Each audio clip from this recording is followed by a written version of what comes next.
Thank you. It's been a long night. Hopefully my tears and message will make you, I don't know, feel guilty, feel bad for me. I'm not sure. My name is Allison Gercio, and I'm the parent of an 11-year-old boy named Cohen, who's currently in grade 7. Wow. I'm speaking today not only as a parent, but as an undiagnosed dyslexic who's watched with deep pain my bright and curious child slowly lose confidence,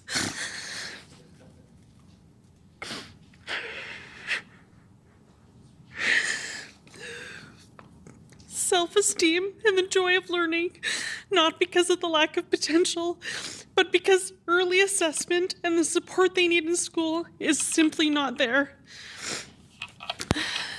I'm undiagnosed because the almost $3,000 that it would cost me to be assessed, I've now invested in my child for private tutoring. In addition, more than that, only because he's misunderstood in the current school system. Cohen is a kind, compassionate child who loves to learn. He enjoys math, science, and loves basketball. Although he struggles with reading, it's something he truly enjoys. Not sure where he got this from, but he's a deeply emotional child who feels things intensely and connects easily and genuinely with those around him. At the start of grade 1, I noticed that his reading was more about guessing than having the proper skills to decode the words. When I brought this up to his teacher, I was told that he was a boy, that they're often delayed compared to girls, and that we need to simply read more with him at home.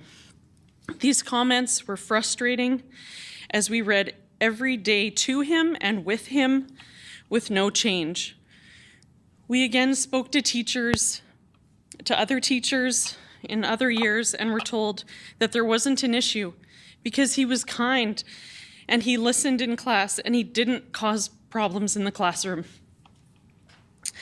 I knew that my child was struggling, and if it wasn't for me noticing his challenges and recalling my own as a child, he would still be undiagnosed and have no appropriate interventions. Finally, at the end of grade 3, I insisted that the school involve the divisional psychologist for an assessment. They told me it would be at least a 2-year wait, and that it was best to look into private options. This was frustrating to hear, as we had advocated for 3 years, only to find out that we would have to wait 2 more years. We knew we couldn't wait this long, as the gap for his reading compared to his peers was widening with each month. We could see that going without an assessment and diagnosis was taking its toll on his self-worth and confidence, and we couldn't wait until middle school. We were fortunate to be able to afford a private assessment, but many families can't or aren't even aware that their kids are in need of that. By this time, Cohen was really struggling, and it impacted his self-esteem. He would get so frustrated when he had to read or write that he would become extremely upset and said that he was bad at everything and that he was stupid.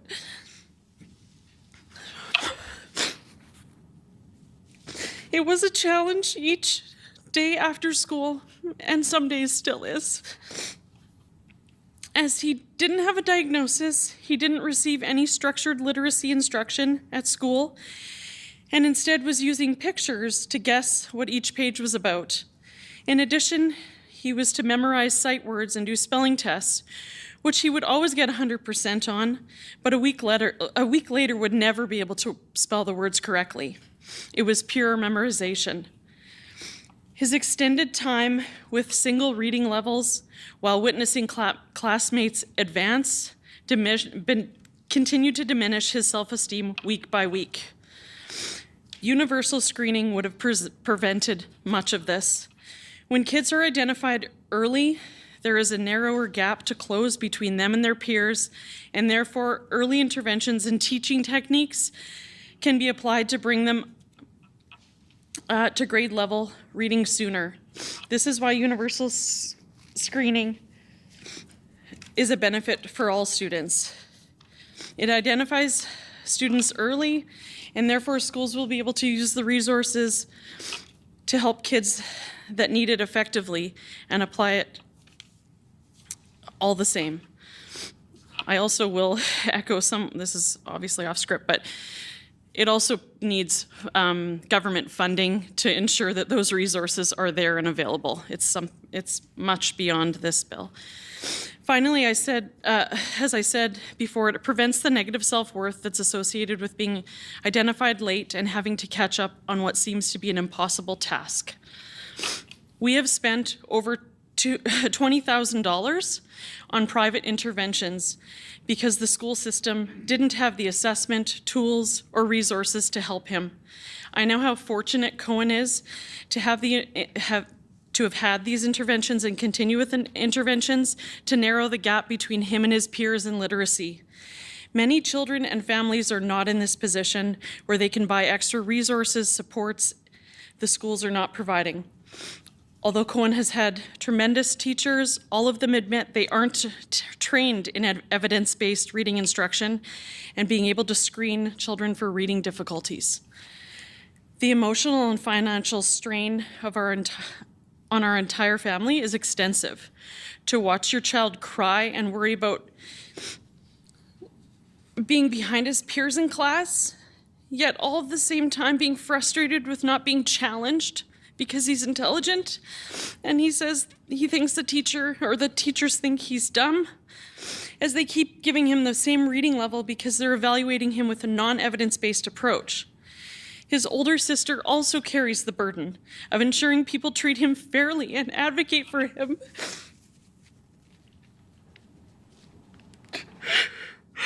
This isn't something that any family should have to go through, especially when it's preventable. Learning to read is a basic human right. I am asking you to pass Bill 225 to ensure that students identified at risk are not only assessed but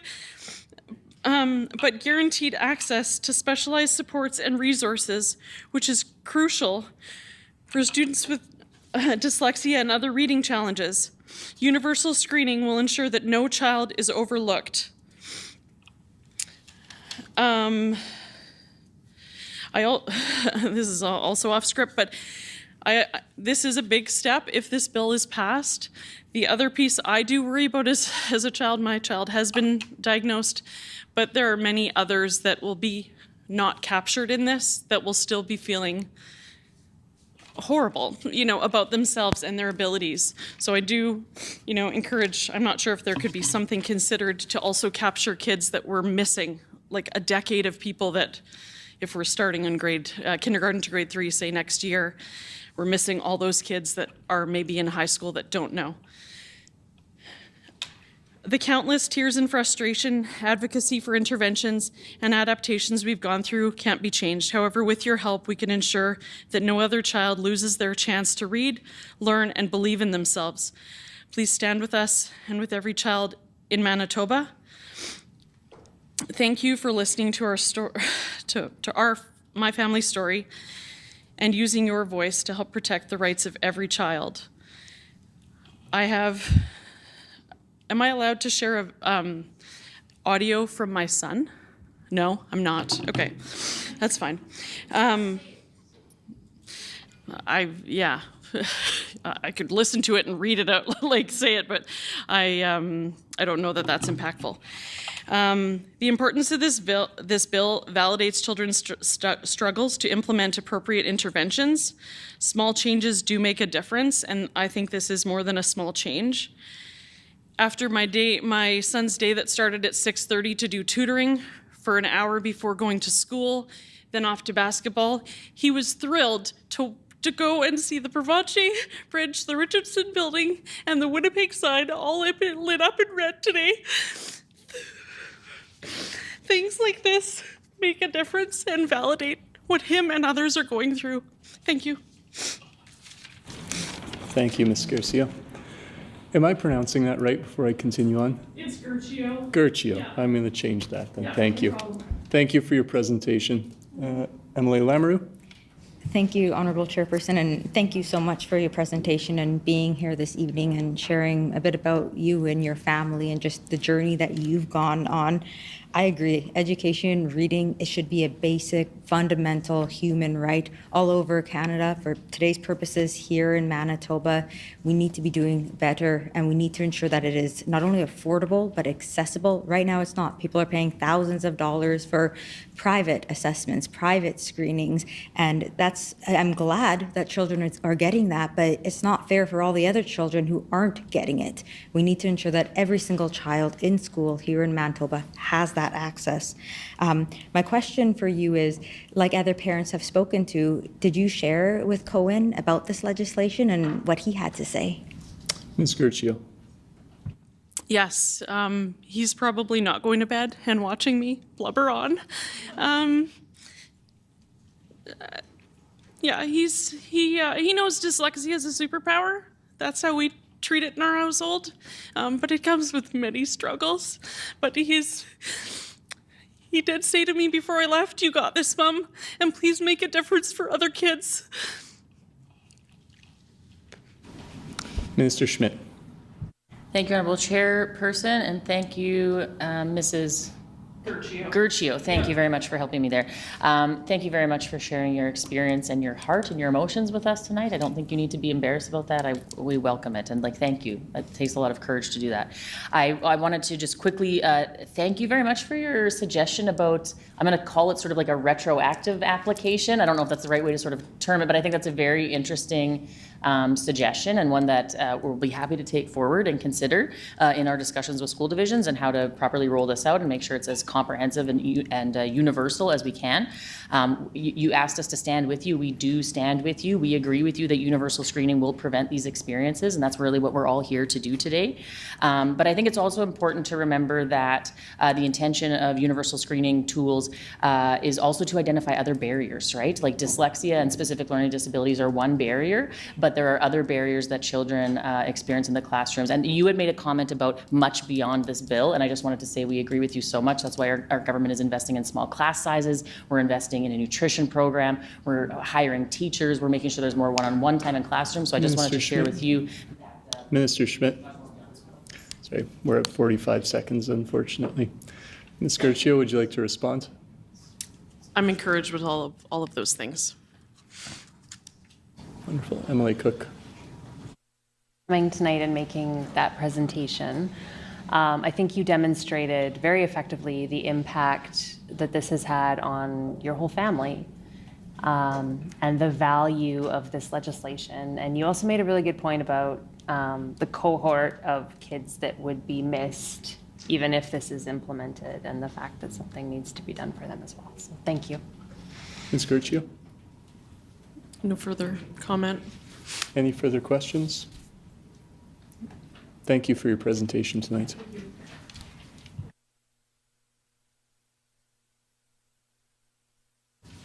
Our next presenter is online, and it is Steve Gertschio.